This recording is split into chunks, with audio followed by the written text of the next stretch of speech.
Bonjour, je m'appelle Sylvana Santini, je suis une professionnelle de terrain spécialisée dans le domaine de l'accompagnement humain. Chaque jour, je rencontre de nombreuses personnalités aux histoires de vie différentes qui méritent réellement d'être entendues.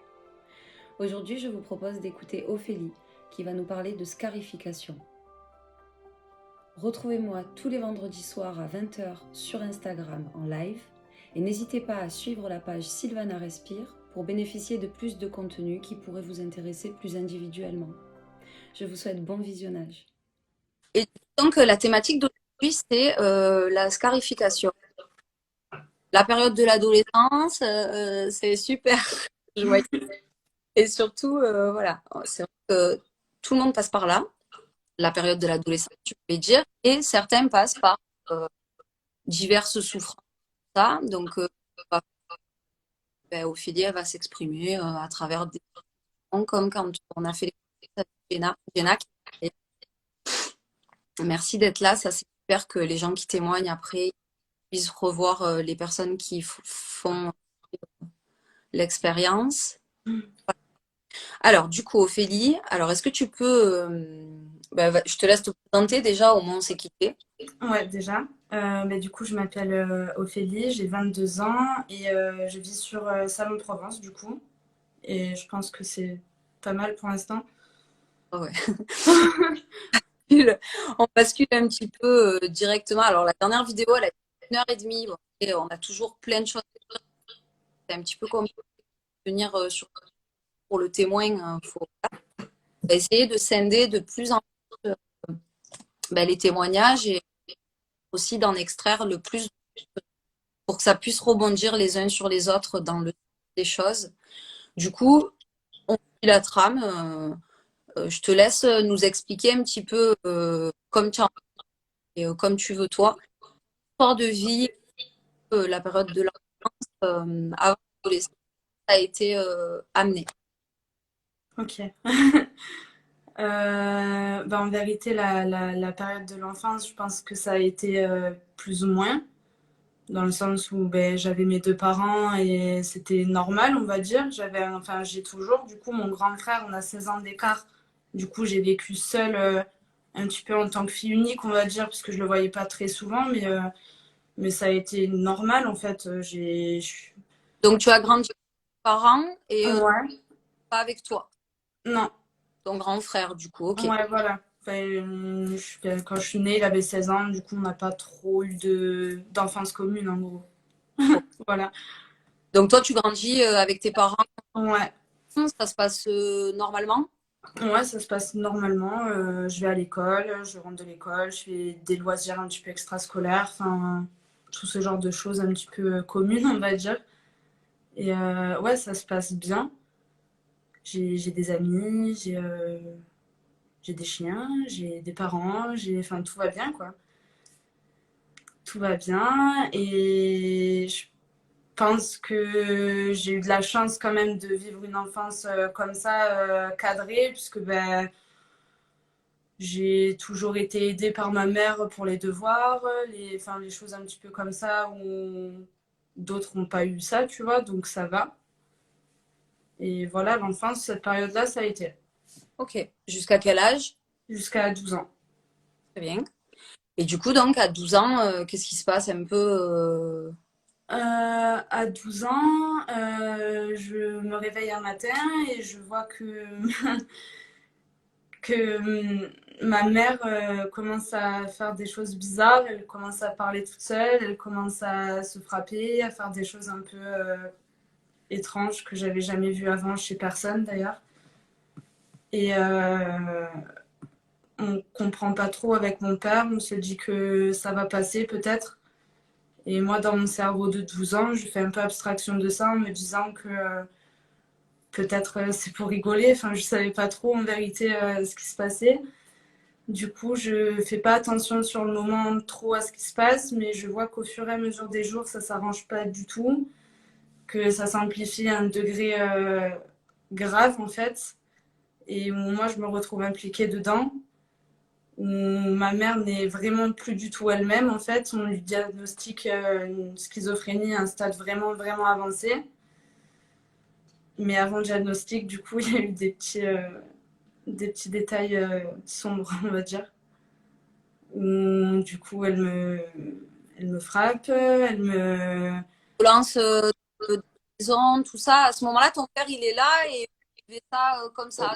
Ouais, ouais, ouais. Il y a pas d'interaction de la part de mon père pour arrêter ça, ou ne serait-ce que d'appeler le médecin pour l'emmener directement à l'hôpital pour faire quelque chose, quoi, parce que c'était quand même grave. Donc, non, au lieu de faire quelque chose, c'était plutôt, ben, je vais aller acheter une bouteille, je vais boire, comme ça, ben, ça va passer, et puis, ben, on verra demain, quoi, en gros, hein. Oui, oui. Et là, donc, ça déchante. Ça, c'est quelque chose qu'on voit moi, de ma place en activité professionnelle. Il y a quelque chose qui se déstructure un peu au niveau d'une personne. En plus, là, c'est lunaire. Ça envoie tout le monde un peu dans une spirale infernale. Ouais. D'ailleurs que c'est à ce moment-là qu'on essaye de te sauver d'un truc. Ben, pas encore vraiment, puisque ça dure quand même 2 bons mois pleins, D'accord? sans qu'il y ait vraiment d'intervention médicale ou d'intervention d'un tiers, que ce soit la famille proche ou d'amis ou de quiconque. En fait, il y a pas de ça. Il y a juste à répétition des mots très très violents, de j'ai fait un monstre, des choses comme ça, en parlant de moi du coup. Euh, Moi, à ce moment-là, j'essaye quand même de m'occuper de ma mère, d'essayer de faire en sorte que qu'elle aille mieux, mais je vois très bien que je peux rien faire en fait, que plus j'essaye de l'aider, ou plus c'est pire en fait, limite. Et je pense que ouais, je me suis mis ça sur le dos parce que j'ai pas réussi à l'aider à ce moment-là du coup. J'avais 12 ans, hein.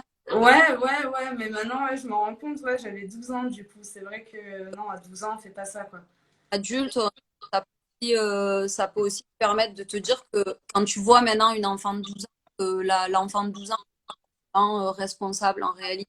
Non, non, pas du tout. Enfin, pas pour tous, en tout cas, c'est pas, ça paraît pas évident sur le moment, je pense. L'enfant, il a jamais de responsabilité dans ce genre d'affaires, mais après toi, tu as fait ce que tu as pu, j'imagine. Ouais, j'ai essayé. J'ai essayé de lui parler calmement, de lui faire des câlins où je me prenais des sacrés, des sacrés coups. Et voilà, ces 2 mois-là, ça a été un cauchemar, genre vraiment. Ouais, Ça t'a marqué. ouais. Ok. Et ensuite?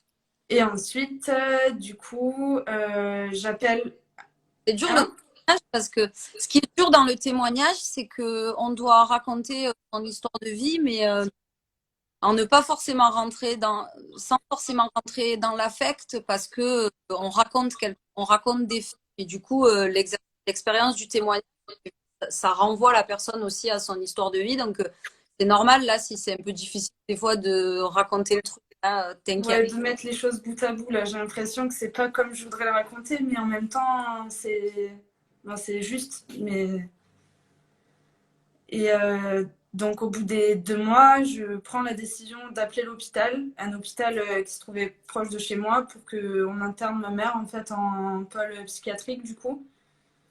Et elle va rester là-bas un long moment, le temps de trouver un traitement adapté, de pouvoir se rendre compte de la gravité quand même de la situation, parce que c'était vraiment, c'était vraiment, ouais, je sais pas, comme dans un film un peu. Et donc voilà, à partir de ce moment-là, je vis seule avec mon père et ça se passe très très bien. Pour le coup, ça se passe bien. Du coup, à ce moment-là, à 12 ans, j'étais en quatrième. Ouais, c'est ça, en quatrième. Et c'est quand ma mère revient de l'hôpital, en fait, que j'ai eu le plus gros choc. Je pense c'était pas le pire. Ce que j'avais vécu dans les 2 mois, c'était le après, je pense. Quand elle est revenue, du coup, c'était plus du tout la même personne que j'avais pu connaître. Elle a été bourrée de médicaments, je suppose, qui ont fait qu'elle a perdu toute son autonomie et qu'elle me reconnaissait à peine et ne prenait plus du tout son rôle en considération de son rôle de mère, du coup. Voilà. Ok. Pour le retour à la maison, on va dire que Donc là, t'as quel âge? Là, à ce moment-là, j'ai toujours 12 ans et demi là. Ça se passe dans la même année. Ouais. Et du coup, donc, tu vis dans ce truc-là. Quand tu dis ce genre de choses, lui, c'est la vie qu'il reçoit. C'est-à-dire que toi, pour toi, c'est normal à ce moment-là. Tu vois que ta mère, elle mange, tout ça, mais pour toi, c'est normal. Ta vie est normale pour toi à ce moment-là où tu ressens quand même qu'il y a un problème.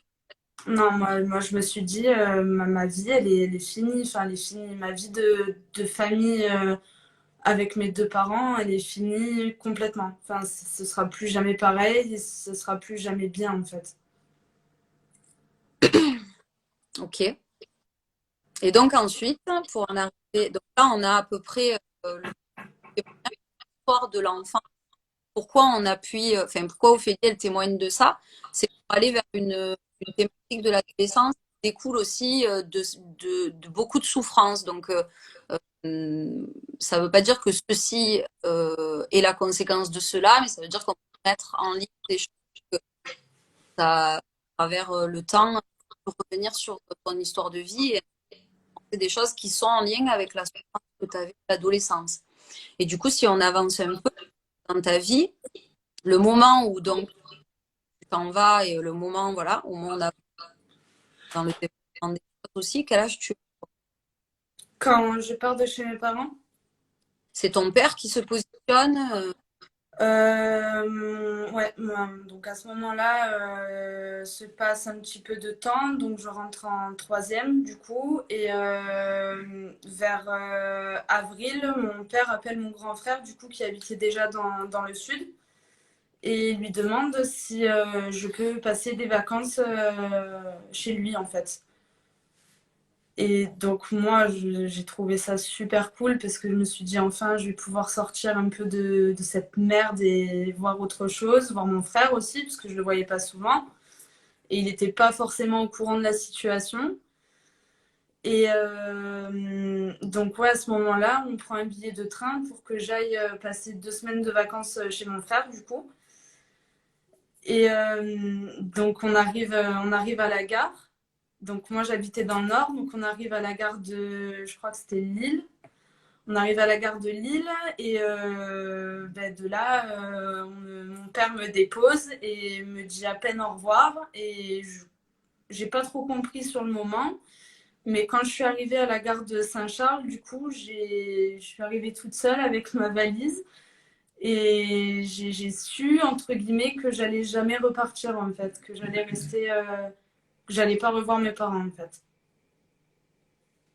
Pas pour vivre avec eux en tout cas. d'accord. Donc là, on te laisse sur le quai. Ouais, concrètement, on me laisse sur le quai de la gare et Mais voilà. ça te fait rire? Ouais, maintenant ça me fait rire. Maintenant, ça te fait rire. Ouais. Ce sont des histoires de vie. Après, moi, je suis pas enfin, Non, c'est pas mon approche. Je suis pas dans la victimisation. Je suis dans le constat de vie parce que les oui, non, c'est pas dramatique après. histoires de vie, voilà, elles sont différentes. Donc, j'essaye d'aborder. Mais c'est bien de te voir rire, d'avoir cette distance-là aujourd'hui. Enfin, si c'est une distance, je trouve ça beau. Ok. Et du coup, là, tu te retrouves chez ton frère. Ouais. Donc, je passe 2 semaines de vacances où on apprend un petit peu à se connaître parce qu'on n'a pas forcément eu l'occasion de le faire avant, du coup. Tu ne connaissais pas du Donc, tout avec ton pas frère. du tout, en fait, ouais, concrètement, pas du tout. Donc, je passe du temps avec lui et avec sa fille aussi, donc ma nièce. Donc, trop bizarre de voir un peu ben, ma famille proche, de passer du temps avec eux. Il me fait découvrir un petit peu la région, on fait plein de choses, des balades, des choses que je faisais pas en fait forcément avant. Et donc arrive le week-end où je suis censée repartir chez mes parents. Et là, gros moment de solitude et gros moment d'angoisse. En fait, je veux plus repartir en fait. D'accord. Je peux pas me dire je retourne chez mes parents alors que je sais que je vais vivre. Enfin, ça va être n'importe quoi. Enfin, donc j'ai appelé mon père et je lui ai dit bah écoute je reste là en fait je reviens pas. Et je m'attendais pas trop à cette réaction, mais d'accord, pas de souci. Donc voilà. pour le moment, en tout cas, ça a été la réaction première, ça a été d'accord, pas de souci. Et lui, là, à ce moment-là, tu as des nouvelles de ce qui se passe dans le Nord ou tu Non, pendant 2 semaines, pas de nouvelles du tout. sais pas comment ils s'en sortent parce que du coup, ton père, il est avec l'alcool, il va pas bien. Et Ouais, responsabilité, hein. Je te demande juste si toi, à ce moment-là, tu as des nouvelles ou ton frère. pas que je sache en tout cas. Mais moi, en tout cas, personnellement, j'en ai pas eu pendant ces 2 semaines-là. D'accord. Et après, donc, comment ça se passe le moment de... Donc, toi, là, tu restes chez ton frère, vous faites votre... Ouais. Et de là, on a fait tout ce qui était administratif, parce que du coup, mes parents ne se sentaient plus capables de s'occuper de moi, en fait. Donc, ils ont fait le changement de tuteur légal. Donc, mon frère, c'est devenu mon représentant légal et mon tuteur. J'ai du coup changé de ville, de vie, de collège aussi, à 2 mois du brevet, je crois, ou ouais, un truc comme ça.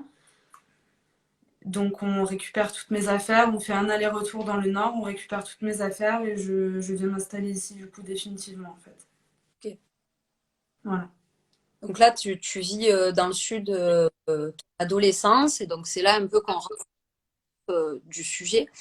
Et du coup, ton adolescence, donc, elle commence comment tu vis le truc déjà l'adolescence, enfin, des fois, je fais des petits apports théoriques qui m'intéressent. L'adolescence, mais je pense que c'est un secret pour personne. Après, il y a énormément de théories dessus, mais c'est une problématique incroyable dans la vie d'un individu. Donc, de manière générale, c'est complexe. Quand on cumule les problématiques comme ça, les, voilà, ça fabrique des choses dans le corps et dans la tête. Et le sujet qu'on aborde ce soir peut être fabriqué par l'adolescence plus ça. Je vous dis ça parce que la thématique de temps, c'est quand même une thématique qui concerne en général, on le voit moins chez les adultes. Du coup, donc, comment tu vis, toi, ton adolescence, comment ça se passe à ce moment-là? Ben, déjà, j'arrive dans mon nouveau collège où ça se passe pas très bien parce que enfin, je me fais vite harceler en fait. Et par deux garçons en fait qui m'ont fait la misère pendant un bon mois. D'accord? Et je pense que c'est à partir de là où j'ai vraiment pensé à me faire du mal parce que je pense que c'était le cumul de tout un petit peu. Où je me suis dit, bah, je m'éloigne de quelque chose qui m'a fait énormément de mal, je me retrouve là et ça recommence. Du coup, je me suis dit, ça va jamais s'arrêter, autant que je paye un petit peu pour tout le monde en fait. Et du coup, ouais, à partir de ce moment-là, j'ai commencé à me faire du mal et du coup à me scarifier du coup. Donc là, c'est comment tu vis, parce que tu dis, je veux plus de ça, je veux plus de ça. Tu te renfermes toi-même, le Ouais, contrôle. ouais, ouais. Je parle plus à personne, je vais quasiment pas en cours, je j'ai pas d'amis à ce moment-là. Enfin, mon frère n'a aucune idée enfin quasiment aucune idée que je me fais du mal à ce point et que ça va pas du tout quoi. Bon, ça allait déjà pas quand je suis arrivée, mais là c'était ouais, des bandades quoi. Comment ça se passe? Est-ce qu'on peut en parler? Comment ça se passe la première fois où il se passe quelque chose dans ta tête d'abord? Parce que c'est vrai que la scarification, c'est une façon de se faire du mal, parce qu'on s'en veut, ou parce qu'on est en colère contre soi, ou parce que on est dans un mal-être général, mais on se fait du mal. C'est un peu, si vous voulez, des actes. En fait, c'est pour ça aussi l'importance du témoignage, parce que ce sont des actes qu'on trouve étranges. On se dit, mais pourquoi se faire ça? Pourquoi s'infliger ça, en fait? Il y a des personnes pour qui euh, c'est, euh, comment dire, c'est une pénitence, en fait, de se faire mal quelque part, en vrai. Voilà. Après, on va parler aussi du tatouage, tout ça, parce que il y a quelque chose qui est en lien, bizarrement, parce qu'il y en a qui en font quelque chose d'esthétique. Le lie vraiment à quelque chose qui relève d'une souffrance. Alors, déjà, l'idée, c'est de ne pas avoir d'a priori, de ne pas se dire que la personne qui va faire ça, parce que c'est le but du témoignage, la personne qui va faire ça est juste folle ou rappelée, ou pas, parce que c'est un peu plus compliqué que ça. Moi, c'est ce que j'essaye d'éveiller en faisant des témoignages pour des situations comme ça de vie, de changement. regard qu'on peut avoir sur les gens, parce que je trouve que tu es quelqu'un de super. Mais forcément, tu as un bras qui est marqué, tu as un corps qui est marqué, voilà. Et du coup, j'aime beaucoup le fait de s'enrichir comme ça des autres. Et la scarification n'est pas juste quelque chose de marginal ou quelque chose qui relève de la provocation. En tout cas, si c'est ça, en général, ça couvre énormément d'autres causes. Alors, toi, dans ta tête, ta belle tête d'ado, tu commences à faire ça. Comment ça se passe? Quel lieu? Dans quel temps? Qu'est-ce qui te vient d'abord en tête pour amener un acte pareil? Voilà. Tu nous expliques un peu? Ouais, bah, la première fois, en fait, bah, du coup, les deux mecs en question qui me harcelaient au collège, en fait, me suivent jusqu'à chez moi et me poussent à bout, en fait, en me disant des choses pas ouf du tout, enfin, sans rentrer dans les détails, hein, vraiment très sexualisé, etc. D'accord? Euh, Donc, euh, harcèlement un peu. ouais, carrément, ouais. Ok. Carrément, du coup, quand je rentre chez moi, en fait, j'ai vraiment eu un accès de colère. J'étais seule chez moi à ce moment-là. Je me suis enfermée dans la salle de bain. J'ai pris du coup le rasoir, en fait. J'ai enlevé la lame et je Ok. me suis dit, vas-y, Voilà. vas-y, quoi. Et en fait, ça vient comme ça. C'est vrai que même pour les parents qui sont susceptibles d'entendre ce genre de témoignage, parce que c'est comme je disais, c'est souvent, c'est des choses qui peuvent intervenir à l'adolescence. C'est une impuissance aussi, c'est-à-dire que tu dois extérioriser ta colère, tu sais pas où elle doit. Donc la sensation de douleur que tu ressens, elle va répondre à cette colère intérieure. On le voit aussi dans les troubles alimentaires, de la souffrance physique, donc l'anorexie, la boulimie, des choses qui ont un peu la même démarche. Mm. L'addiction aussi, de manière générale, ça peut ressembler à ça. Tout ce qui est dans un principe de destruction un peu. Il y a l'hypersexualité aussi hein, à l'adolescence. Si on a voilà, des filles qui sont dans une consommation, après, voilà, hein, chacun fait ce qu'il veut, on est dans un pays libre. À partir du moment où les gens sont heureux, tout va bien. À partir du moment où les gens sont malheureux quand ils font des choses, moi, je pense vraiment voilà, à poser des choses. Et si vous êtes parent et que vous constatez ça, c'est vrai que ça peut être choquant ou se dire mais comment on prend A, tout ça. Le mieux, c'est vraiment d'orienter directement dans une consultation médicale, un médecin généraliste, quelqu'un de carré au niveau médical, parce que c'est très important de rappeler l'enfant, l'adolescent plutôt, voilà, et de discuter, voilà. Parce que reprocher ça à l'enfant, c'est des tournures très conséquentes dans la tête de l'ado, en fait. Et toi, du coup, donc, souffrance, colère, tu passes à l'acte, il se passe ça. Après, comment tu gères? Parce que, je veux dire, ça se voit. Enfin, c'est pas comme si, tu vois, tu es énervé, tu fais un gâteau, tu fumes une clope, après, Mm. vas-y, tu vois, sous ces techniques ou des fleurs, là, tu vois. Là, c'est pas, là, ça, c'est hyper marqué, quoi. Comment ça se passe? Ça se passe que, en plus, sur le moment, je le fais et après, je panique un peu parce que ça saigne beaucoup et je me dis, mais comment je vais faire pour arrêter ça déjà parce que c'était pas mal costaud et du coup, j'ai juste pris un t-shirt, j'ai serré un peu. Le temps que mon frère rentre, je me suis dit, de toute façon, ça va passer, il verra rien. J'ai mis le pull et voilà, enfin, j'ai pas cherché à faire, enfin, à cacher par d'autres moyens, juste mettre des manches longues et voilà, enfin. D'accord? Et dans le temps, tu continues à faire des petits stratégies comme ça? Parce que tu continues. Comment ça se Ben, passe? ben, dans le temps, en fait, ça devient limite une addiction, en fait, dans le sens où ça me procurait vraiment beaucoup de bien et du coup, je me suis dit, tant qu'à y être, autant le faire souvent, vu que tu as plus de moments qui sont nul que heureux dans tes journées, fais ça plus souvent, comme ça tu te sentiras mieux plus souvent en fait. Donc ouais, ça devient vraiment récurrent. Ça devient addictif, comme tu Ouais. dis.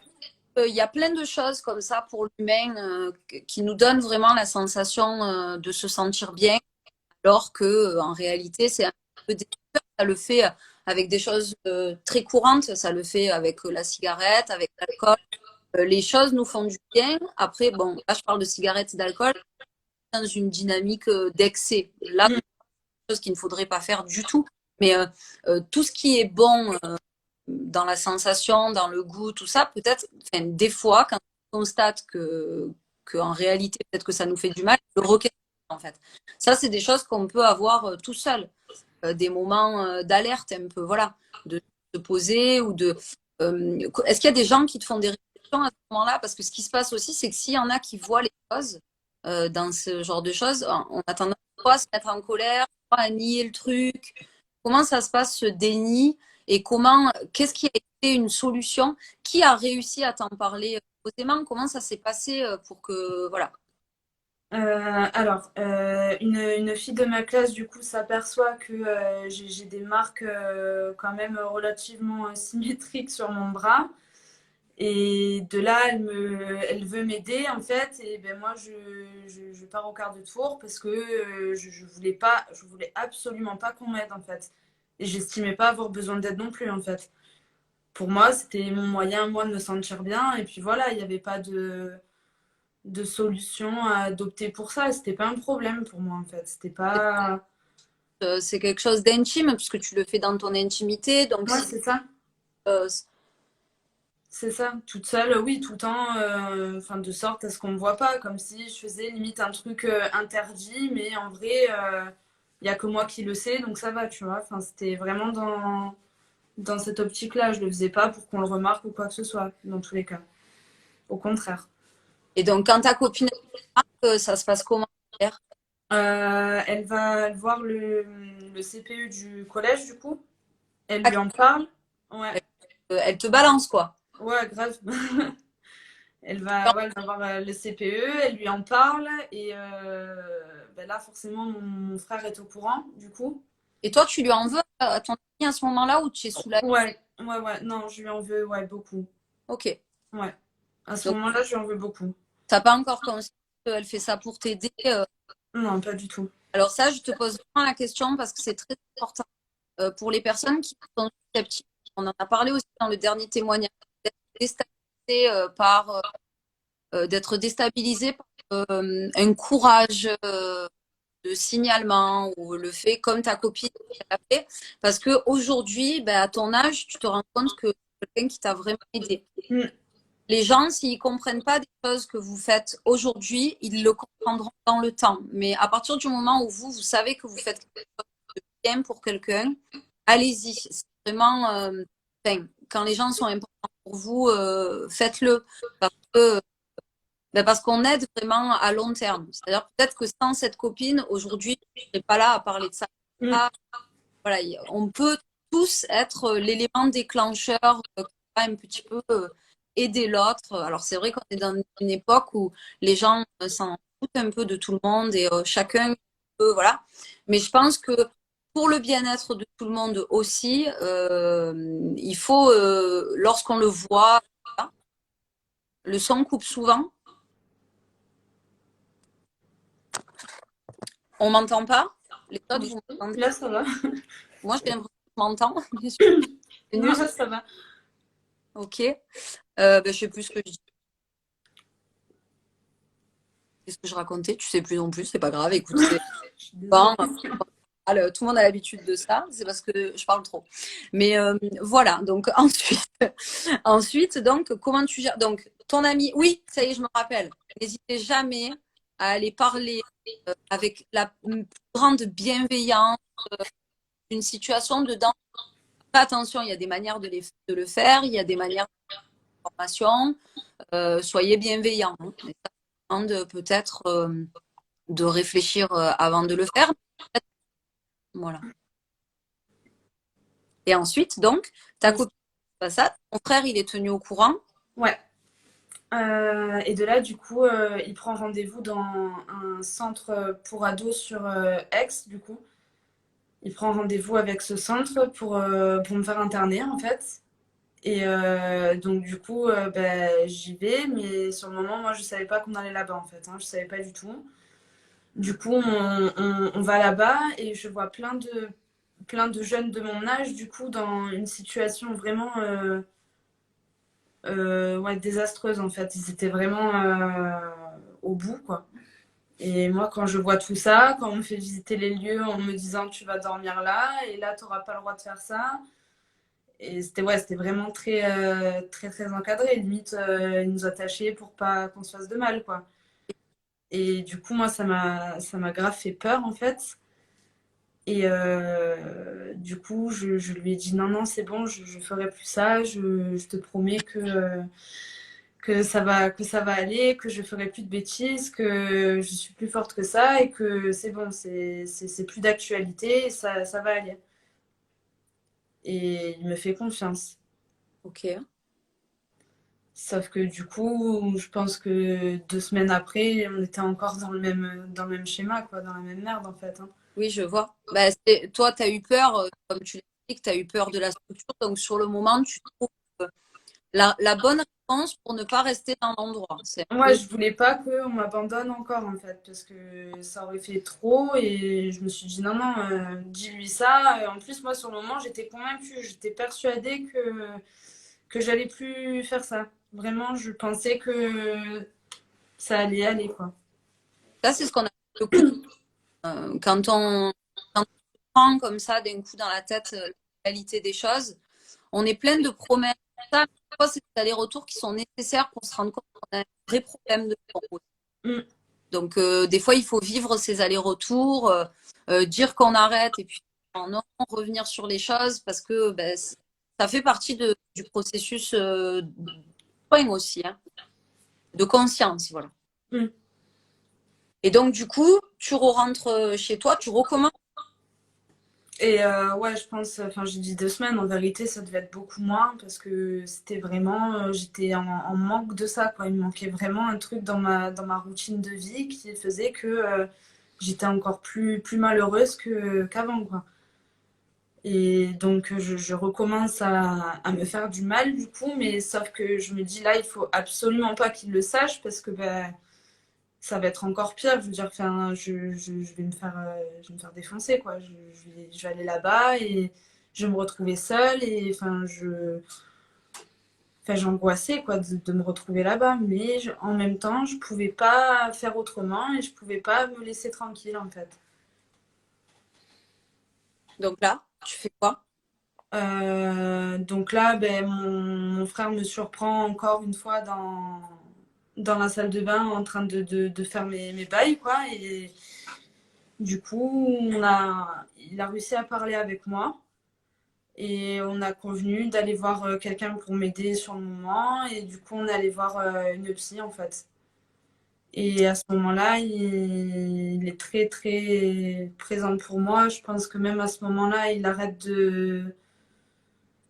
d'exercer un peu certaines activités qu'il faisait pour vraiment se consacrer à moi et essayer de me maintenir en vie, quoi, parce que j'étais vraiment au bout, quoi. D'accord. J'avais, ouais, Donc là, tu as un frère qui te soutient, tout ça. Il faut vraiment cette partie-là du témoignage, parce que tu arrives à te dissocier de toi-même et de te dire, là, ça y est, j'ai conscience que j'arrive pas à arrêter. Le corps, il fait un truc tout seul presque. ouais, un automatisme, en fait, un réglage qui s'est fait dans mon corps et je pouvais plus arrêter. Ok. Et du coup, parallèlement à ça, tu as fait le tatouage. Du coup, on n'a pas parlé, mais d'un côté, bon, ça n'a rien de montrer. euh, voilà. Mais d'un côté, du coup, tu as cette période-là qui te marque. Et de l'autre, tu es complètement tatoué. Ouais, C'est un lien? Est-ce que c'est. Moi, j'ai pu lire de la théorie, quoi, la scarification et le tatouage. Et éventuellement, il y en avait même qui le faisaient en maintenant que c'était esthétique. ben là, ouais, le tatouage, j'ai commencé à le faire quand je me suis rendu compte, en fait, que quand je suis rentrée dans la vie active, en fait, on m'a souvent posé des questions sur, ben, sur mon bras, en fait, mais pas forcément des questions de manière douce et bienveillante, du coup. Ah! Ouais, Ça me dégoûtée, ouais, l'air dégoûtée, mais enfin, ouais, elle est complètement timbrée, mais qu'est-ce qu'elle fait a? Enfin, du coup, à ce moment-là, je me rends compte vraiment que ça va me poser problème, même pour trouver du travail, en fait. Pour trouver du travail, ça m'a posé pas mal de soucis à des entretiens. Ça m'a.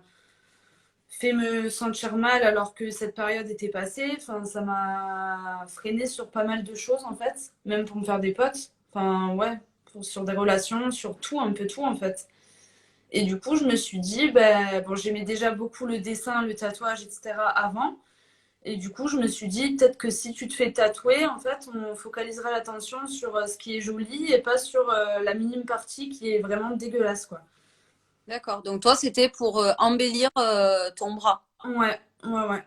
Donc tu as commencé la solution à partir de quand? Parce qu'après, on est passé aussi sur ton histoire de vie, mais à partir de quand tu as commencé le tatouage?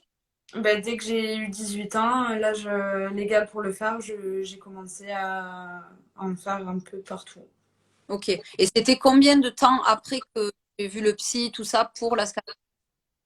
C'était du coup bien 4 5 ans après. D'accord. Ouais. Mm. Donc c'est une démarche, c'est une première démarche de soin. Mais, Ouais, voilà. Ouais. ok. Comment les gens, comment, donc tu nous as dit que les gens ils te regardaient avec dégoût, tout ça. Est-ce que tu as pu à un moment avoir une discussion avec quelqu'un, truc avant ou avant ce soir par exemple, mais est-ce que tu as déjà pu partager d'une façon ou d'une autre avec quelqu'un qui entendait ce que tu disais ou avec quelqu'un qui l'a dit ou Bah, un peu des deux en fait. J'en ai beaucoup parlé avec ma meilleure amie actuelle, du coup, qui elle me regarde comme si j'avais pas ça en fait. Et je pense que ça m'a énormément aidé aussi. Après, du coup, j'ai rencontré les gens de la plume, du coup, qui n'ont pas en fait, qui m'ont même pas posé de questions. Et ça m'a fait beaucoup de bien de me dire, mais en fait. Peut-être pas, il me pose pas de questions parce qu'il le voit pas, mais il me pose pas de questions parce que ben, c'est pas gênant en fait. C'est pas parce que j'ai ça que je suis folle ou que je vais m'entendre avec personne ou que je vais pas pouvoir faire la même chose que tout le monde quoi. Et ça pour le coup, ça c'est oxygène quoi. Ça fait beaucoup de bien. Beaucoup de bien. tu as trouvé un petit peu des endroits où tu pouvais te sentir à l'aise. Ouais, carrément. Ouais, dans des instances comme ça où je sais que je me mets en débardeur mais à l'aise quoi. Tu réfléchis, réfléchis encore aujourd'hui. Est-ce que je réfléchis encore à... Il y a des endroits où tu réfléchis encore à il faut que je me couvre ou il faut pas que je me couvre. Ben là, j'ai commencé un nouveau travail du coup et je me suis dit, est-ce que c'est bien de montrer ça dès le départ? Est-ce que ça craint? Enfin, je me suis posé quand même beaucoup de questions. Est-ce que ça va choquer? Est-ce que du coup, ça va peut-être inciter des autres à le faire? Parce qu'autant il y en a qui trouvent ça joli, je sais pas, tu vois. Et je me suis dit, vas-y, on s'en fout en fait. Du coup, maintenant, non, à l'aise quoi. Ça, c'est ton corps. Et Ouais, du parce qu'en même temps, j'ai l'argument de me dire, ouais, mais ça c'est moche, mais regardez, ça c'est trop beau. Donc en fait, je m'en fous. En vrai, ouais, je m'en fous. tu fais le contre. C'est ça. J'ai ma petite balance du coup. Ah ouais, c'est le tatouage, ça a été un soin pour toi. Ouais, ouais, ouais. Comme qui dirait une chirurgie réparatrice. Ouais, ouais, carrément, ouais. Et ça, toi, tu l'envisages aujourd'hui ou comment enfin, enlever ça où tu en es aujourd'hui avec ton corps, c'est où tu en es aujourd'hui avec ton corps. C'est hyper intéressant. C'est vrai, t'en es Non, aujourd'hui, je fais la démarche de me faire enlever les cicatrices au laser, du coup, ou d'accord. par autre moyen dont j'ai pas encore connaissance, mais qui sont certainement possibles. Mais ouais, de voir une dermato qui puisse me dire on vous enlève ça, et puis ben voilà, j'efface ça complètement. Et du coup, je me fais un petit tatouage pour fêter ça. Oui, oui, ça, tu n'arrêteras pas. C'est Non, une addiction. petit peu. T'as basculé. Ça, c'est intéressant. C'est tout différent sur le tatouage, mais ça peut être une façon, ça peut être perçu comme certaines, comme le corps qui s'abîme et comme certaines autres, comme le corps qu'on répare en fait, Mm. de ce à quoi tu te raccroches. Qu'est-ce que tu en penses, toi, avec qu'est-ce que tu pourrais dire je lis en même temps. Si vous avez des questions, n'hésitez pas, parce que Ophélie, du coup, tu peux répondre à toutes les questions et c'est très intéressant. Mais qu'est-ce que tu pourrais dire, toi, à des personnes qui se dirigeraient vers ça ou qui auraient à un moment donné un regard sur leurs enfants? Moi, je pense à chaque fois aux parents qui découvrent un truc pareil. C'est c'est tellement un acte, entre guillemets, incompréhensible de se faire comme ça que des fois, ça peut, voilà, ça peut complètement dérailler. Des fois, la démarche de soin peut être faite calmement et les choses. Ben, moi, ce que je pense, même si je suis pas mère ou quoi, mais je pense que si des parents voient ça sur leurs enfants et qu'ils se sentent impuissants, de pas hésiter à demander de l'aide extérieure ou des avis ou des personnes qui pourraient les aider eux pour mieux guider l'enfant ou l'adolescent ou peut-être même l'adulte qui est dans cette souffrance-là en fait. Mais en tout cas, de vraiment pas faire abstraction de ça, quoi. Puisque je pense que, enfin, pour certaines personnes, comme ça a été le cas pour moi, c'est vraiment comme les alcooliques qui peuvent pas se passer de leur bouteille, quoi. C'est exactement la même chose. Et il faut résoudre ce problème-là. Il faut pas le laisser traîner, en fait. Et même, il y a plein de, je pense, avec le recul, de signes qui font que enfin, l'isolement, la solitude, l'agressivité, enfin, plein de choses comme ça qui font que c'est un peu des petits signaux, quoi. Des petits signaux que c'est très fort d'avoir quelqu'un et qu'il le parle, voilà, parce que c'est très facile. Enfin, on voit plein de gens, plein de sujets, tout ça, et moi je trouve que c'est très bien de laisser la parole à ceux qui ont vécu la chose quand on arrive à s'exprimer. C'était ça, toi, ta démarche enfin, là maintenant on peut le dire, mais du coup tu étais un peu flippée parce que c'est un exercice assez Ouais. dingue. Mm. Pourquoi tu voulais autant? Parce que moi, plusieurs fois, je t'ai dit, non, non, mais on annule. Si, moi, jamais il faut que ce soit quelque chose qui soit pas agréable. Et du coup, non, non, tu as insisté, non, non, si voilà, il faut que je le fasse, je peux le Ouais. faire. Pourquoi tu estimes que c'est important comme ça? J'estime que c'est important parce que c'est quelque chose que j'ai eu du mal à surmonter, où vraiment je me suis dit j'y arriverai jamais, c'est impossible, où vraiment j'étais ouais, dans un gouffre en fait, et je suis tellement heureuse de me voir aujourd'hui parler comme ça, de me voir aujourd'hui enfin me dire que ben, ça c'est fini, que jamais je me referai du mal parce que maintenant je pense que je m'aime bien, ça va. Enfin, je suis pas encore au stade où je peux dire que je suis super à l'aise avec moi-même tout le temps, mais j'ai fait de gros gros progrès là-dessus et j'avais vraiment envie d'en parler parce que c'est une petite victoire et c'est important pour moi, vraiment. Bravo, bravo, bravo. Attendez, on relit. Tu as des petits messages, Ophélie. Il y a, Oui. Ah, ben, il y a Mathilde. ben voilà, témoignage très touchant. Il y a une question de Islane. Le tatouage n'est-il pas aussi une façon de te réapproprier le corps qui a souvent été assujetti à la volonté des autres, au gré de pardon? Alors attends, j'ai pas compris la question, je crois. Je relis. Le tatouage n'est-il pas aussi une façon de te réapproprier? D'accord, ouais, oui, oui, si, totalement. De faire ce que j'ai envie sur mon corps, mais quelque chose qui soit pas mauvais pour moi, on va dire. Quelque chose que tu choisisses pour le coup consciemment, vraiment, quoi. La question- Et allez. Et ouais! Alors, il y a le frère d'Ophélie dans le direct. Surprise. C'est très bien. C'est très bien tout cet amour-là. C'est trop bien. Moi, je bouillonne d'amour aussi de voir. En fait, on rit, c'est voilà. Mais après, c'est des combats aussi humains. Et moi, c'est ce que je vois au quotidien. Et c'est vraiment beau de voir de cette façon et de se rendre compte de la force des gens. Aujourd'hui, on parle beaucoup de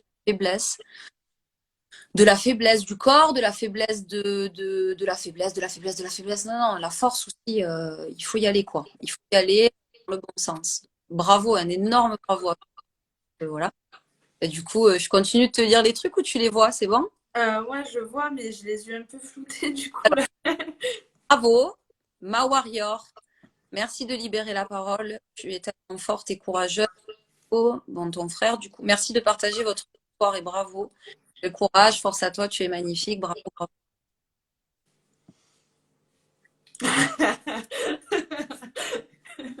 Quand tu veux, ça, je vous laisse gérer entre vous. Voilà, écoutez, je ne sais pas si vous avez d'autres questions. C'était un très joli témoignage. Voilà, on va essayer de traverser. Donc là, ça fait 50 minutes. C'est un super beau cadeau là que tu fais. Et puis après, les gens, ils vont pouvoir aussi revenir à toi pour discuter avec toi directement sur ton Instagram ou pour échanger sur certaines choses. Et puis voilà, c'est top. Avec plaisir, du coup. Est-ce que tu as autre chose à nous dire ou quelque chose de traverse Bah, je voulais te dire merci aussi, du coup. à moi? Ouais, Ben, d'avoir permis de m'exprimer ce soir, du coup. avec plaisir pour le témoignage qui fait avancer aussi mes idées que tu connais bien, Ouais. humaines et transversales. Voilà, il faut absolument que de créer des interactions comme ça entre les situations de vie parce que vraiment tout le monde est pareil en réalité. Et, euh, et bravo, ton témoignage est touchant, bravo pour ce courage, Maud. Que du love. Ouais, ben voilà, tout ça pour toi. Tu prends tout ça, tu l'emballes, tu le gardes dans toi. Voilà, On est bon. on est bon. On est bon.